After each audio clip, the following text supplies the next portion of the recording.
last important occasion in Tonga was the coronation of His Majesty. And appropriately, they asked one of Dr. Wood's children to come and conduct that very important service. We're delighted to have Reverend Dr. Darcy Wood to come and address the gathering today on behalf of the Wood family and their contribution to Tonga. Darcy, I understand when your parents went to Tonga, the college was at a very, very low stage. There were only about 30 students. And when your parents left, it went up to 400 plus. How many children of your siblings were born in Tonga? If all 6 of my siblings, including myself, were born in Tonga. The oldest one is now 90, Zanetti, and she is here on my left.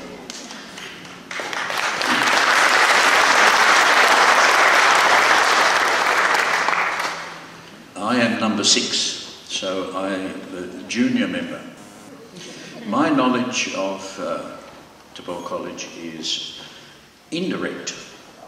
Many of you have personal and direct knowledge of Tupou College. My knowledge is personal but indirect. When I was growing up here in Melbourne, around the dining table, Tupou College was a regular topic of conversation. So I felt that I learned a lot as a boy, and since then I have read and I have seen a little of Tupou College myself. I feel this morning a little bit like a young district cricketer who is asked to go and give a talk, and when he stands up to speak, he finds that in the audience is Don Bradman, and he is filled with fear. I feel a bit like that because the Don Bradman of Tupou College is here, Supeli, and he knows so much more than I will ever know about Tupou College. But Feke kindly asked me to speak for 10 minutes, and I have 9 things to say. My father and mother arrived at the college on the 8th of May 1924, so nearly 92 years ago. Supeli, I think the college had moved to Nafualu in 1921. Is that so? 1921. So the college was fairly new on this Nafualu site. The enrolment, IFA, was only 25, not even 30. So a very small school. When my father left in 1937, the enrolment was 380. So it was a huge development. In the first few months, my father was heavily involved in the court case, which resulted from the reunion of the churches and the disputes which followed from that. He had a little experience of the law, and so he was pushed straight into this court case. So his settling in at the college the first few months was quite hectic. But my mother, in her usual very calm way, held the fort when he was in Nuku'alofa. Speaking of staff, Saufapula joined the staff in 1930. He was the first student from the Pacific to gain his licentiate in theology, LTH as it's usually called. The day would begin in college life with running at 6:30 a.m. This was followed by classes until 1:30 p.m. Then followed work in the gardens, as the college, of course, was largely self-sufficient. Some of the better students went into teaching. Others applied for medical school in Suva. In later years, of course, graduates from the college went to New Zealand, Australia, and the United States. In 1926, 2 years after my parents arrived, there was widespread religious revival in Tonga, in many villages across the country. And this was accompanied by some hysteria. Some of the boys collapsed and had to be revived at the college. My father says that he tried to tread a fine line, not discouraging people from their emotion and their strong feeling about their faith, but on the other hand, not to give in to hysterical occurrences. My mother took constant care of the boys' health as she was a medical doctor. Infections and respiratory diseases were common. Sad to say, there were some deaths on campus during this period. My father, with other church leaders, encouraged the establishment of schools in the villages, and the Free Wesleyan Department of Education became central to the work of the church during that period, as it still is.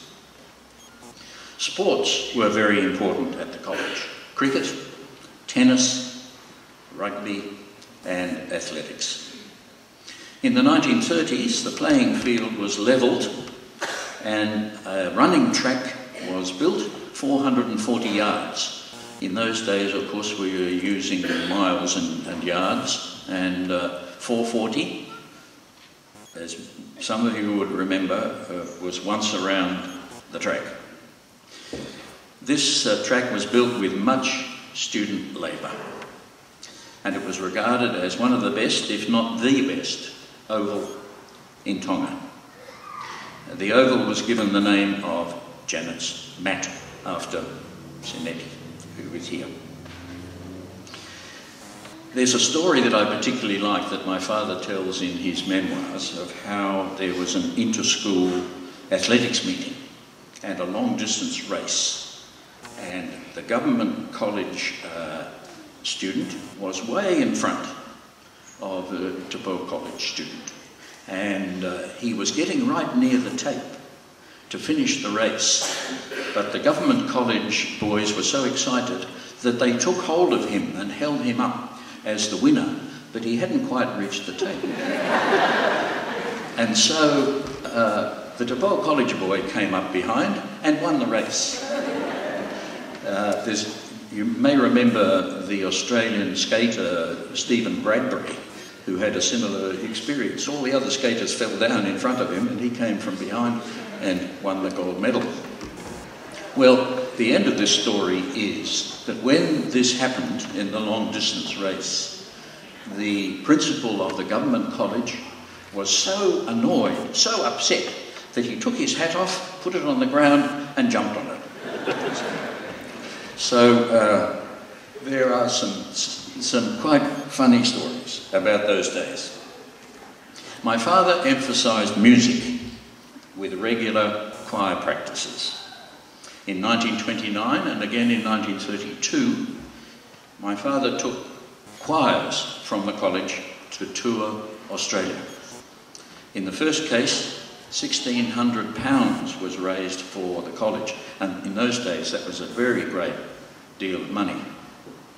A Methodist benefactor, Sir Frederick Stewart, met most of the expenses of the tour, and so the money that was raised in these concerts went straight to the college. The boys were given a most enthusiastic welcome in churches and halls in several states. And when I was a younger minister and I was visiting a church to preach, often people after the service would say to me, "I remember your father coming to Australia with the choir from Tupou College, and they did this and this and this." And that was still recalled back in the 1960s, 1970s, and even into the 1980s. When they visited Melbourne, the whole Methodist Conference adjourned their meeting to come to Spencer Street Railway Station, now Southern Cross, of course, to welcome the choir. The choir had huge success.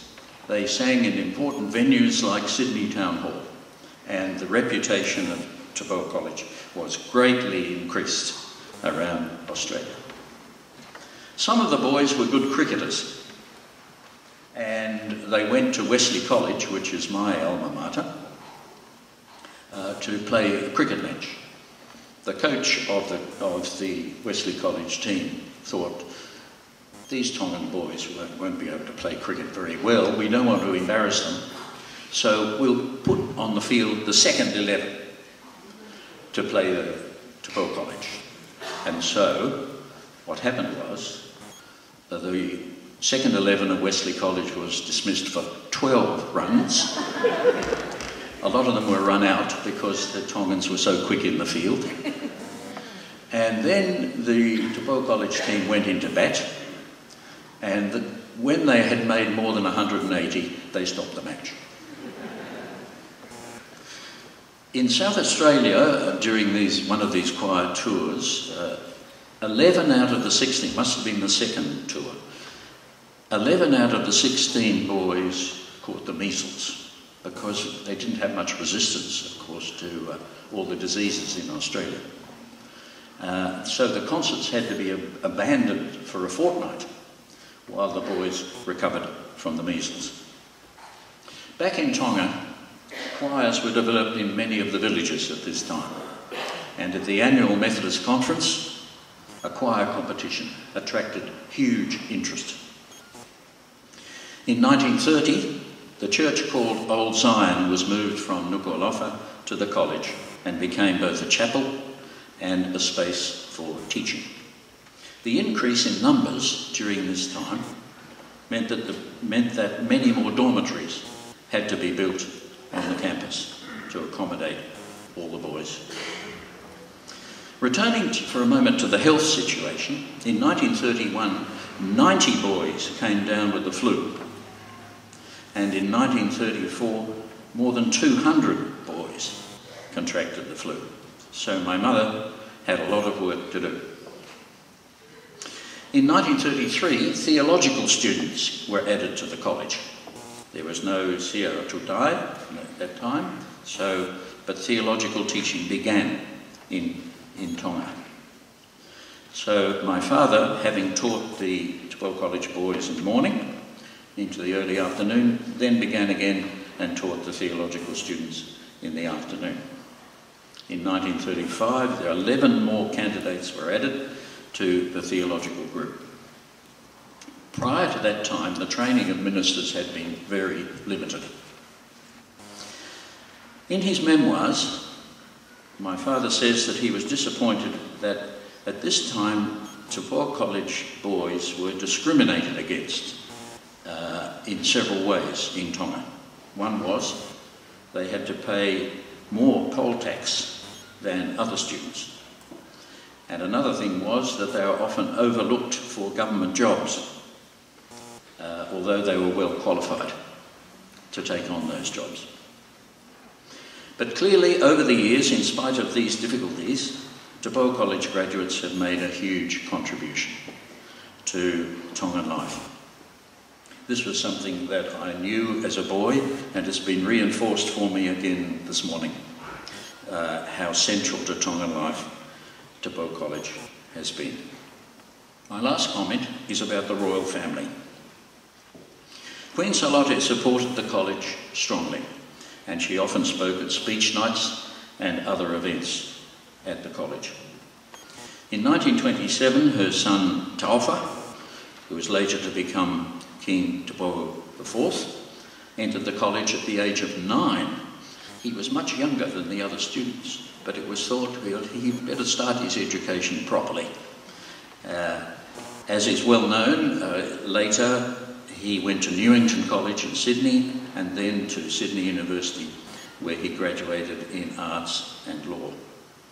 So education, as we've already heard this morning, is crucial to Tongan life, and I'm reminded, as other speakers this morning were speaking, of the saying of John Wesley himself, the founder of Methodism, when he said, "We must not separate knowledge and vital piety." In other words, faith and knowledge should go together. Maru.